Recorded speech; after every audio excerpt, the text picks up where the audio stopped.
Mayam Manipur Top Channel dagi video amta thagatsage adudi Manipur University Kanchipur ko Manipur University de tamningba miyoising master tamningba kangu gi heji application form thare application form si mem online de natragana offline de thajin bi ai ko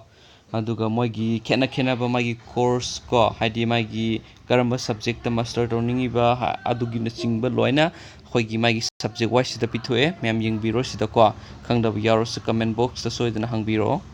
aduga magi sigi application form thajin mese Manipur University gi se online da natragan offline da thajin bi ai ko haidi online thajin gi hairagana www.admssion.manipur.ac.in da changa kana thajin bi gitaba aduga form se kamaina form fill up submit tawni ko ni maru oiba dur khangninga gadi comment box to biro aduga application haidi aduga video ama samjarake kamaina online da thagan habado ko aduga magi online application fee se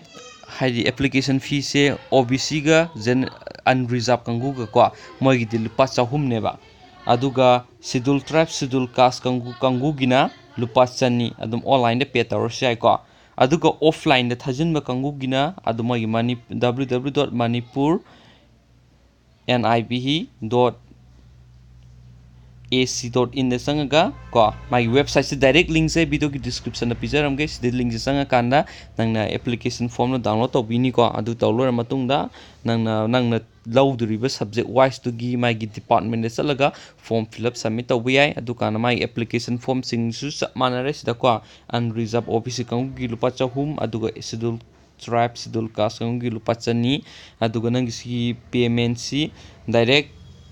magi MU gi Manipur University gi magi SBI bank laibido code number 5320 se salakanda bank draft haidi magi kano tawra chalan ka kana thajil siai ko offline de pay tawbir siai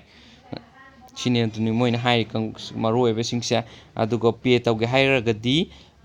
pung ani phuki mamangda school hours ta haitare ko haidi Sunday gumbadi offline mani Monday Tuesday Wednesday Thursday gumda satpira kana sogumaina tawbibi yarani adugo maru oina mem application form se tang 13 gi haurai ko 17/6/2019 dagi hauraga 4/7/2019 pauba last date waista online submission gisna 4/7/2019 offline kangu gisna 6/7/2019 ne pung manga phuki mamang na tawgadaba samaina notification to mm ko asi dere website se pirage maru oina form fill up se online ne tawninga gadi kamai tawne haibe singmudo khangninga gadi comment box to tawbiro video am sajara ke khanga gadi ke sukai dri mem ko si hagi tawbne thank you so much guy bye for now.